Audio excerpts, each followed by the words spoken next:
मूर्खों की यह बस्ती आज से सैकड़ों साल पहले कोहे काफ के पास थी, लेकिन अब वहां इसका नामो निशान तक मौजूद नहीं है।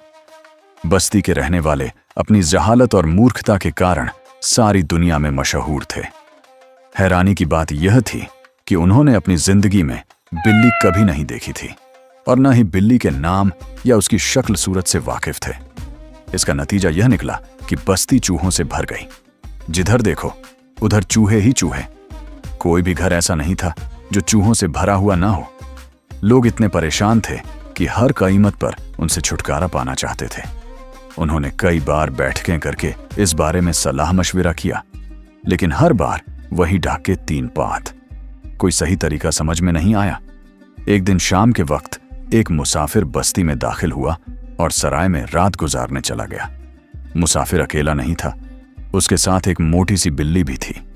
वह बिल्ली चूहों का शिकार करने में माहिर थी। सराय में चूहे इधर उधर कूद रहे थे। बिल्ली पहले तो एक पल के लिए इन मोटे ताजे चूहों को घूमते फिरते देखती रही, फिर उससे रहा नहीं गया और खुशी से उसकी आंखें चमक उठीं। वह झपट्टा मार कर उठी और चूहों पर टूट पड़ी। कुछ मारे गए, कुछ जख्मी हुए और कुछ जान बचाकर भाग गए। सराय में जितने लोग मौजूद थे वे यह भगदड़ देखकर हैरान रह गए और बाहर से लोगों को बुला बुलाकर बिल्ली दिखाने लगे। बिल्ली चूहों को खाने में मशगूल थी। सब लोग इस अजीबोगरीब जानवर को बड़े गौर से और जिज्ञासा के साथ देख रहे थे। उनमें से एक ने कहा, अगर यह कारगर जानवर हमें मिल जाए तो कुछ ही दिनों में चूहों से छुटकारा मिल सकता है। उन्होंने आपस में सलाह करके बिल्ली के मालिक को 1000 रुपये की पेशकश की और बिल्ली खरीद ली। मालिक को और क्या चाहिए था। 2 टके की बिल्ली 1000 रुपये में बेचकर वह बहुत खुश हुआ। लेकिन उसके दिल में यह बात बैठ गई कि बस्ती के सारे लोग मूर्ख हैं, इसलिए वहां से तुरंत भाग जाना चाहिए। अगले ही दिन सुबह सवेरे वह वहां से निकल पड़ा। उसे डर था कि कहीं उन्हें बिल्ली की असलियत का पता न चल जाए और वे उसे वापस न ले लें। उसके जाने के बाद बस्ती वालों को ख्याल आया कि हमने मुसाफिर से यह तो पूछा ही नहीं कि इस जानवर की खुराक क्या है। उन्होंने एक आदमी को उसके पीछे दौड़ाया।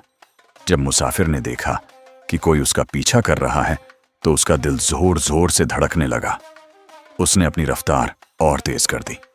उस आदमी ने पुकार कर कहा, ओ भैया, ओ मियां, हमें इस जानवर की खुराक तो बताते जाओ, ये खाता क्या है। मुसाफिर ने जब सुना कि वह खुराक के बारे में पूछ रहा है तो उसकी जान में जान आई। वह मुड़ा और वहीं से गला फाड़ कर बोला, दूध और रोटी। पीछा करने वाला चूंकि बस्ती के मूर्खों में से था, उसने दूध और रोटी को भैंस मोटी समझा। उसने मन में कहा, हाय, यह जानवर मोटी भैंस खाता है, अब क्या होगा। हम घी और दूध कहां से लाएंगे। हमारे बच्चे बिना दूध के कैसे जिएंगे। इसी परेशानी में वह बस्ती में पहुंच गया।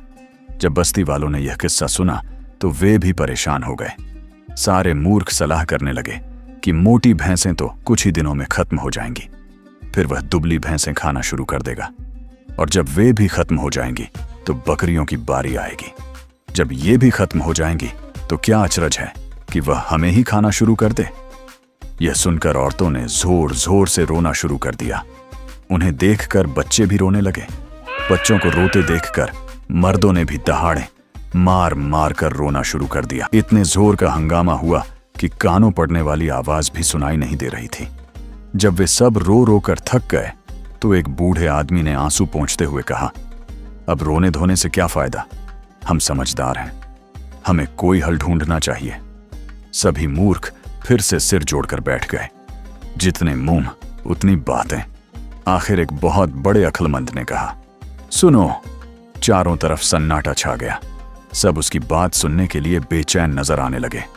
अक्लमंद ने गला साफ करते हुए कहा, उसे जहर दे दिया जाए, न रहेगा बांस न बजेगी बांसुरी।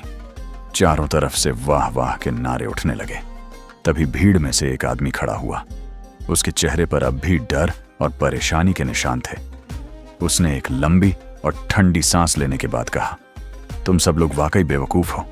शायद तुम भूल गए हो कि यह जानवर मोटी भैंस खाता है, जहर नहीं। जिसके मुंह को खून लग गया हो वो जहर कैसे खा सकता है।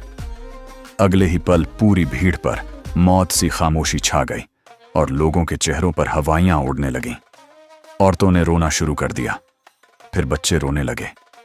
गांव की पूरी बस्ती फिर से पहले की तरह रोने में मशगूल हो गई। आखिर एक और अक्लमंद उठा और उसने कहा, औरतें रोती हैं तो बच्चे भी रोने लगते हैं। बच्चों का रोना हमसे देखा नहीं जाता और हमें भी रोना पड़ता है। इसलिए औरतों को घरों में भेज दिया जाए ताकि हम लोग शांति से कोई योजना सोच सकें। ये लोग बिल्ली से इतने डरे हुए थे कि उनमें से एक ने कहा, यह कैसे हो सकता है कि हम बच्चों और औरतों को अकेले घरों में भेज दें?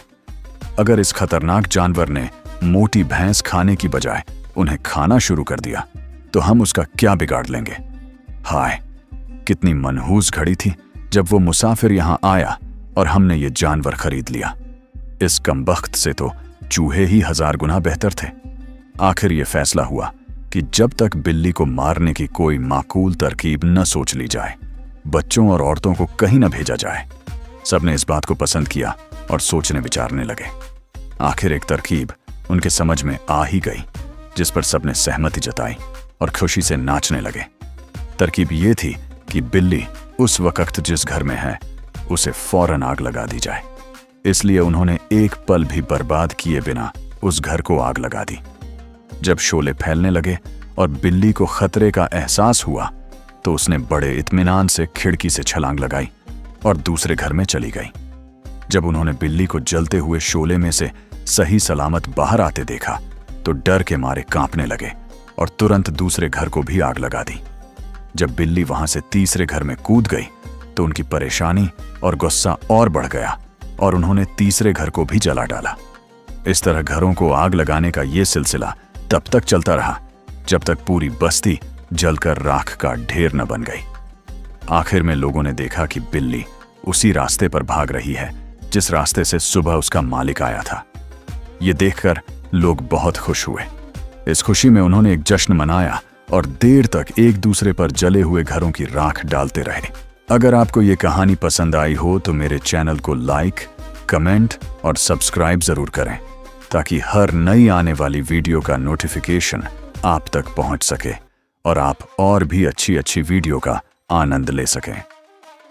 धन्यवाद।